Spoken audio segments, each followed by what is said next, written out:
The original production of Anything Goes had been hastily concocted in an era when most librettos were loose-jointed farces designed to be stuffed with songs and gags.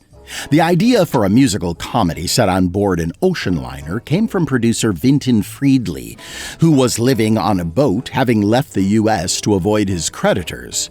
He selected the writers P.G. Wodehouse and Guy Bolton, the team that had successfully collaborated on Jerome Kern's Princess Theatre musicals, including the hits Oh Boy, Leave It to Jane, and Oh Lady Lady, and intended the show to be the first starring vehicle for 26-year-old Ethel Merman, who had recently burst onto the Broadway scene in the Gershwins' Girl Crazy.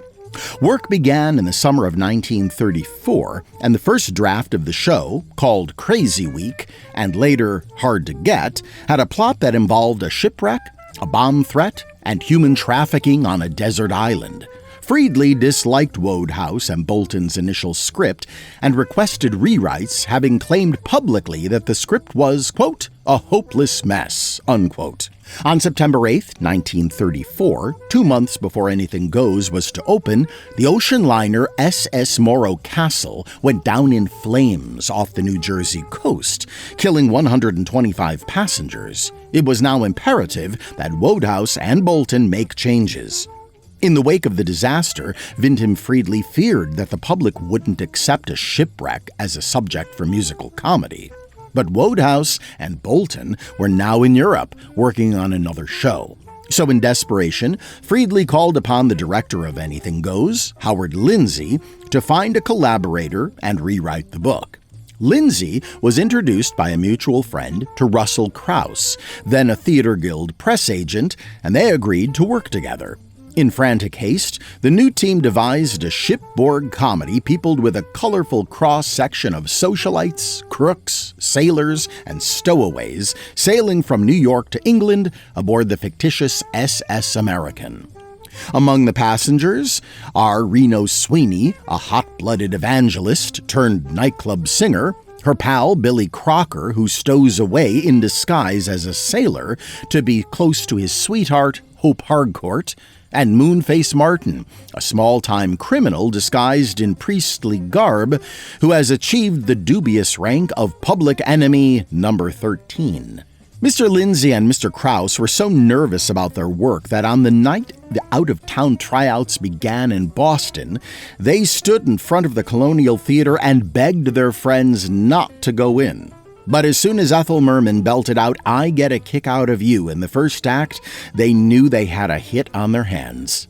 Though written in haste, the book was singled out for critical praise, and Anything Goes became the first success for the team that went on to write 6 more musical comedy librettos, among them Red Hot and Blue, Call Me Madam, Happy Hunting, and The Sound of Music, and 8 plays, including State of the Union, The Prescott Proposals, The Great Sebastians, and Life with Father, to this day still Broadway's longest-running play. But no matter who wrote or rewrote, or rewrote, or rewrote, or will rewrite the book of Anything Goes, the musical score will always include the genius of composer-lyricist Cole Porter. There's too much to say about this great American artist, but here are some of the basics. He was born in Peru, Indiana, on June 9, 1891, the son of a pharmacist who married the daughter of a millionaire. His mother made sure he acquired social skills, including piano lessons and regular visits to Chicago for theater and opera going. His grandfather paid for Porter's education, expecting that his grandson would go into business or law, but his mother had encouraged him to write songs. After graduating from Worcester Academy in Massachusetts, Porter entered Yale University. He wrote and performed in shows for his fraternity and the Yale Dramatic Association. It's estimated that in his 4 years there, he wrote 300 songs. Through his social contacts, he met a producer and agent who placed several of his songs in musicals by Sigmund Romberg and Jerome Kern in 1915. However, unfortunately, none were memorable. The next year, he had his very own show on Broadway, albeit a short run. See America First had only 15 performances in 1916, and his next try, Hitchy Coo of 1919, 56 performances. When young Richard Rodgers first heard Porter play some of his songs, he asked why Porter wasn't writing for Broadway, and was embarrassed to learn that he already was. Something of the dilettante clung for a time. A friend said that Porter so feared failure that he pretended in the 1920s to be a playboy who incidentally wrote songs. The second strong woman in Porter's life helped change that. Porter met wealthy divorcee Linda Lee Thomas in Paris in 1918 and quickly became attracted. They had mutual friends, common interests, and a shared social position. She responded to his talent, charm, and irreverence, he to her looks, sophistication, and maturity. She was almost 8 years older. They married in 1919. Given Linda's worldliness, she must have been aware that Porter was gay. Regardless, she was willing to accept him on those terms. Linda's first husband had been abusive, and Porter presented no threat to her on that count. Porter finally established himself as a Broadway composer of note in 1928 with the musical Paris. The New Yorker magazine wrote, "No one else now writing words and music knows exactly the delicate balance between sense, rhyme, and tune." An even bigger success was 50 Million Frenchmen in 1929, which was followed by a film version in 1931. Thereafter, almost all of Porter's Broadway hits were made into films. Finding the Hollywood lifestyle and weather appealing, from 1935 on, Porter divided his years between New York and California. Linda tolerated Hollywood for his sake. Gradually, work and socializing came between them, and Porter became less discreet about his sexual attachments. In 1937, when he broke a promise to reform, Linda left for Paris. She returned later that year, immediately after Porter shattered both legs in a horseback riding accident. Linda persuaded the doctors not to amputate, though the prognosis was bleak, involving multiple operations with no guarantee of success and the prospect of chronic pain, which, indeed, Porter endured for the rest of his life. Between December 1939 and January 1944, he turned out 5 Broadway shows plus film scores. The shows, including Dewberry Was a Lady, Panama Hattie, and Something for the Boys, all starred Ethel Merman and were successes. Though critics' complaints that Porter's inspiration wasn't up to its former level made him fear he had written himself out. When playwright Bella Spiewak approached Porter to write the score for Kiss Me Kate in 1948, he turned it down, feeling that his style wasn't suited to a Shakespeare-based play. Spiewak eventually convinced him, and the result was his biggest hit, and it was the first show to win the Tony Award as Best Musical. It was considered the perfect musical, until, as Porter quipped, "Along came a little thing called South Pacific." More Broadway and film hits were still to come. Can Can in 1953, Silk Stockings in 1955, High Society in 1956. But Linda's death in 1954 and his chronic bone inflammation that necessitated amputating his right leg lowered the curtain on Porter's output and enthusiasms. He maintained much of his former routine, alternating living in New York and Hollywood, giving small, elegant dinner parties, keeping up with professional interests. But he was often despondent. To cheer him up, his secretary played recordings of his shows. When the music ended, he would shake his head and say, "How did I ever do it?"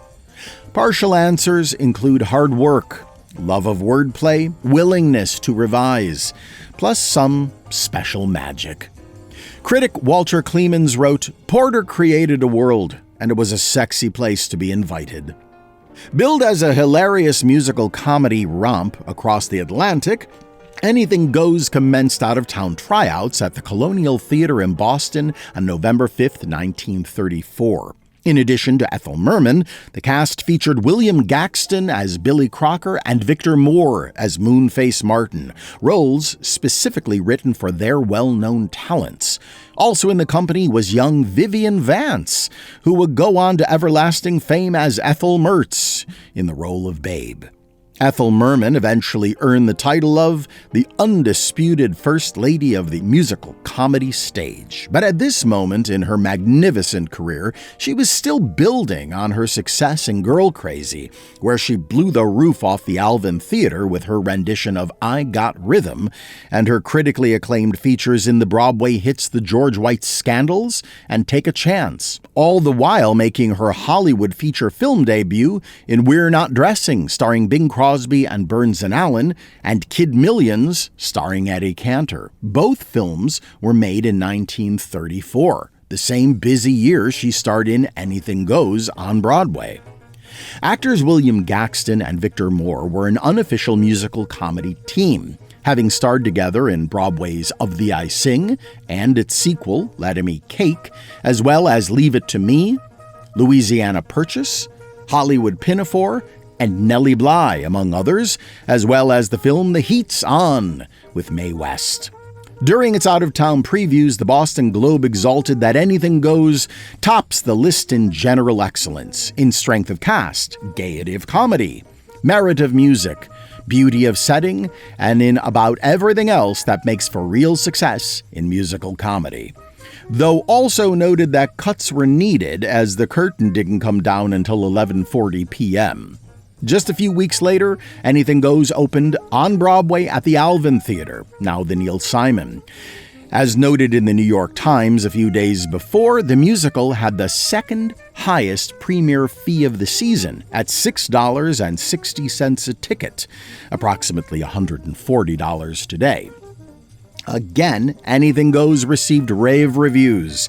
Writing for the New York Times, Brooks Atkinson described the production as a thunderingly good musical show and hilarious and dynamic entertainment. Atkinson praised the book and Porter's dashing score and impish lyrics. In late September 1935, the production transferred to the 46th Street Theatre, now the Richard Rodgers. It was during this time Merman left the show to return to Hollywood, and Broadway newcomer Bene Venuta finished the 420-performance run, a considerable hit in the 1930s. Anything Goes proved to be one of the most successful musicals of the decade, with a cost of $59,000 to stage and recoupment of $480,000. The inevitable June 14, 1935 West End transfer was highly anticipated. In 1936, Paramount Pictures released a film adaptation with Ethel Merman, recreating her starring role of Reno Sweeney. The one of only 2 times she repeated a Broadway role in Hollywood, the other being Call Me Madam in 1950. Also starring Bing Crosby as Billy, Charles Ruggles as Moonface, Ida Lupino as Hope, and Arthur Treacher as Sir Evelyn, the film was tempered by the Hays Code censor, which forced lyric changes in some of Cole Porter's naughtier songs. What's worse, the film version included new songs by Edward Heyman and Hoagie Carmichael, and Leo Robin and Frederick Hollander, while cutting some of Porter's catchiest tunes, including Blow Gabriel Blow and All Through the Night. Anything Goes first appeared on TV October 2, 1950, when NBC aired an adaptation starring Martha Raye as Reno on Musical Comedy Time. A few years later, on February 28, 1954, Ethel Merman reprised her role of Reno on NBC TV's The Colgate Comedy Hour, with a cast including Frank Sinatra as Billy and Bert Lahr as Moonface. It was this presentation of the show that began the habit of interpolating Porter's songs from his other musicals into Anything Goes. Co-stars Merman and Lahr made a Broadway hit out of the song Friendship in Du Barry Was a Lady in 1939. Someone in the front office thought it would be a good idea to throw it into Anything Goes for them to recreate that magic. The audience will love it. While we're at it, let's shove in You Do Something to Me from 50 Million Frenchmen and Just One of Those Things from Jubilee as well. The tinkering continued when Paramount Pictures released a second feature called Anything Goes in 1956, again with Bing Crosby, and now with Donald O'Connor, Zizi Jean-Marie, and Mitzi Gaynor, straying unrecognizably far from the Broadway plot while retaining only a handful of the original songs. On May 15, 1962, Anything Goes opened off-Broadway at the Orpheum Theatre with a revised book by Guy Bolton that incorporated several new changes, most revolving around the previously minor character, Bonnie. This may be due to the fact that the production boasted no marquee star names in a cast headed up by Eileen Rogers as Reno, Hal Linden as Billy, and Mickey Deems as Moonface. Continuing the tradition of replacing actual music from Anything Goes with other Porter songs, the revised 1962 score included Take Me Back to Manhattan from The New Yorkers, It's DeLovely from Red, Hot and Blue, Let's Step Out from 50 Million Frenchmen, Let's Misbehave, and The Heaven Hop from Paris, and once again, Friendship from Du Barry Was a Lady. Having seen the production, Broadway director Jerry Zaks recalled, the 1962 revival took a campy look at the world of the play. It was all golly gee. In the two productions I've seen based on the 1962 version, there's no attempt to make the characters three-dimensional, he said. Zaks kept that change of tone in mind when he headed up the first Broadway revival of Anything Goes in 1987, produced by Lincoln Center at the Vivian Beaumont Theatre, starring Patti LuPone, Howard McGillen, and Bill McCutcheon. Yet with another revised book, this time by Timothy Krause and John Weidman. Based on the 1987 production, the Roundabout Theatre Company staged a second Broadway revival in 2011 under the direction of Kathleen Marshall, starring Sutton Foster, Colin Donnell, and Joel Grey. Once again, it was a hit.